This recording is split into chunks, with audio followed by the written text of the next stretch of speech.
Hey guys, in today's video I am gonna give a summary of the book Only the Paranoid Survive by Andy Grove.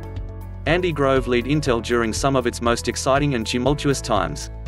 He was able to lead the company successfully in what was one of the most competitive industries on the planet at the time, and during a period when he was forced to deal with the fact that his competitors were outmaneuvering him. His experience navigating that crazy period led him to create a series of concepts and tools that will help you stay paranoid in all the right ways. No matter what industry you are in, someone, some company, or some event is going to come along and upend your market. You just don't know when. It's your job as a leader to spot those times coming before they arrive, so you can respond before it's too late. Strategic inflection points. A strategic inflection point is a time where there are fundamental changes in the way a business or market operates. It's either a company-defining opportunity or disaster, and how you handle it ultimately defines your destiny. However, nobody is hit you over the head with the warning signs of an impending inflection point and give you a roadmap on how to deal with it. As Grove points out, the more successful you are, the more people want a piece of your market, and then another piece, until one day there is nothing left. The prime responsibility of a manager, he says, is to constantly guard against these attacks. In 1994, Intel had revenues of over $10 billion, based largely on the success of two products. First it was memory chips, and later it was microprocessors. When it first released a version of their chip they called Pentium, there was a problem that would cause it to make a rounding error once in every 9 billion calculations. This would result in the average person running into a problem once every 27,000 years. Not a big issue, they determined. But customers didn't agree, and rather than call the company they actually bought their computer from, they started calling Intel, forcing them to eventually replace the faulty chips to the tune of $425 million. When they reflected on this, the executives at Intel had realized that something big had changed. The idea that they would be forced to foot a bill for almost $500 million in rework never crossed their mind. From that day forward they vowed to take charge of their future by understanding the market forces they operated in at a much deeper level. What does a market disruption look like? Groves gives the example of the computer industry in the 1980s vs the 1990s. In the 80s, the computer industry was vertically integrated. The big players in the space like IBM and Wong did everything on their own. They created the computers, software, and chips, and owned the entire sales process. However, in the 90s, all of that changed. The microprocessor and the mainstream acceptance of the PC turned the industry into a horizontally integrated one. Retailers started handling sales and distribution, other companies started specializing in software and operating systems, Microsoft, and others started handling chip production. The market was completely upended, and almost none of the old guard was prepared. A more recent example would be the Blockbuster vs. Netflix story that I'm sure you've heard many times before. The 6 forces and 10x changes. How do you know when you are at a strategic inflection point? It's when there's been a very large change in one of the 6 major market forces. The 6 forces. Michael Porter from Harvard created his now famous 5 forces in 1979, which helps analyze the factors that can impact the business environment your company operates in. Competition. This is the most obvious force, and has you focus on your competitors. How many are there? What are their strengths and weaknesses? The stronger the competition, the more change they are likely to force in the marketplace. Suppliers. How many are there? Are they specialized or commoditized? Are there readily available and better or cheaper alternatives? The more power your suppliers have over the market, the more control they have over your future. Customers. How many are there in the market? How much money are they spending? Are your customers strong enough to dictate pricing and terms? In general, the more customers you have, the more power you have. Potential competitors. Your competitors tomorrow will be different than your competitors today. What if a very large, well-funded company decided tomorrow that they wanted to compete in your market? What could you do to survive? Substitution. How easy would it be to find alternatives to what you offer? Grove finds that this is the most deadly force of all. If new technology upsets the old order, they can very quickly disrupt an entire market. To those 5 forces, Groves adds a 6th. Complementers. These are companies that work together with your products or services. For instance, computers need software, and software needs computers. If one day one of your complementers decides to start offering the same thing as you, and is successful at it, disruption incoming. 10x changes. Not all changes qualify as a strategic inflection point.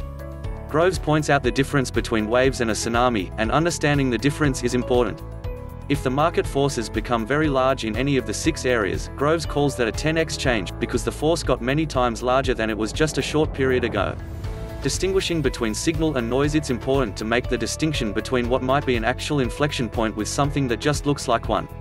That's because the action required to respond once you find a real strategic inflection point will require the focus and determination of your entire organization. Helpful questions. Here are some questions you can ask to figure this out. Is your key competitor about to change? First, figure out who your key competitor is using the silver bullet test, which asks you, hypothetically, of course, which competitor you'd like to put out of business if you only had one bullet. The first time you ask this question, it's likely everybody on your senior leadership team would agree.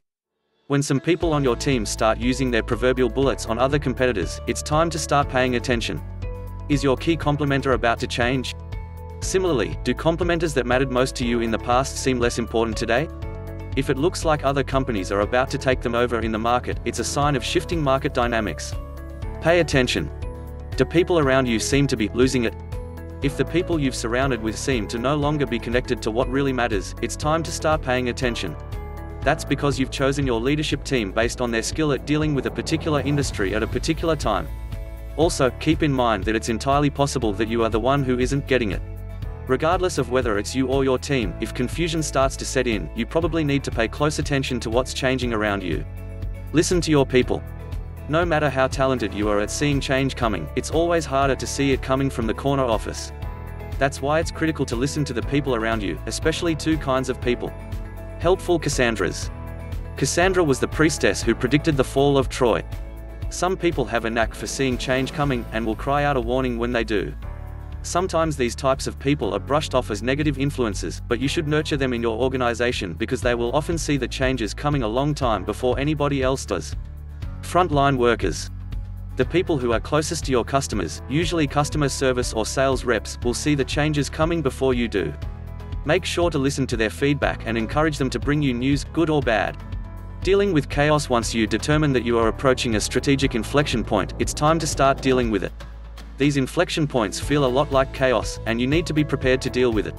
What works best looks a lot like a dance between letting chaos reign and reining the chaos in. Letting chaos reign. Success creates inertia.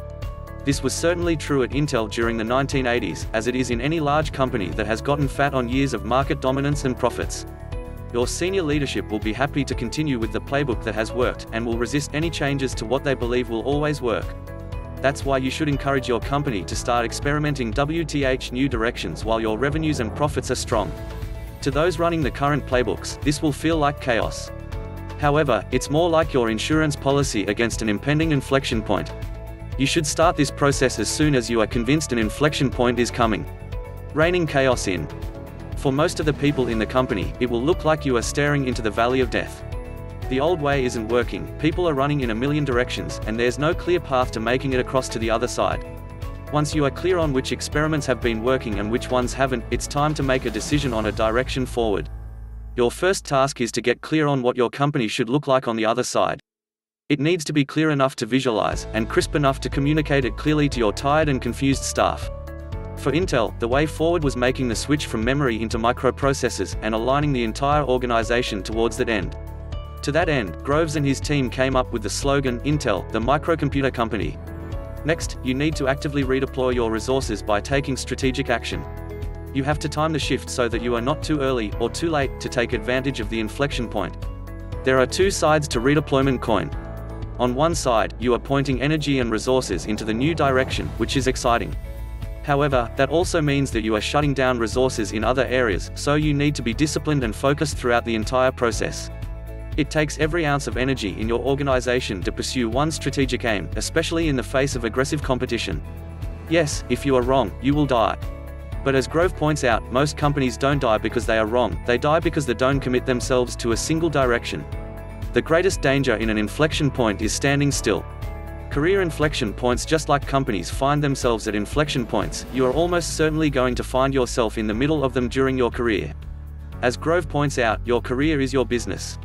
You own it as a sole proprietor, and you have one employee, yourself. And just like a business, you have to be aware of the market around you, and be ready to take action when a 10x change comes knocking on your door. Mimic the advice that Grove gives to businesses for yourself. For instance, enlist your family and friends as your own personal Cassandras, helping you see a shift coming where you might not be able to. Prepare yourself to take decisive action when it becomes clear that you are staring at a strategic inflection point. Almost nobody regrets making a change after the fact, but many people regret taking so long to make it. And during the transition, you might need to pick up a second job to get experience in a new field, or go to night school to acquire the new skills you'll need in order to get hired.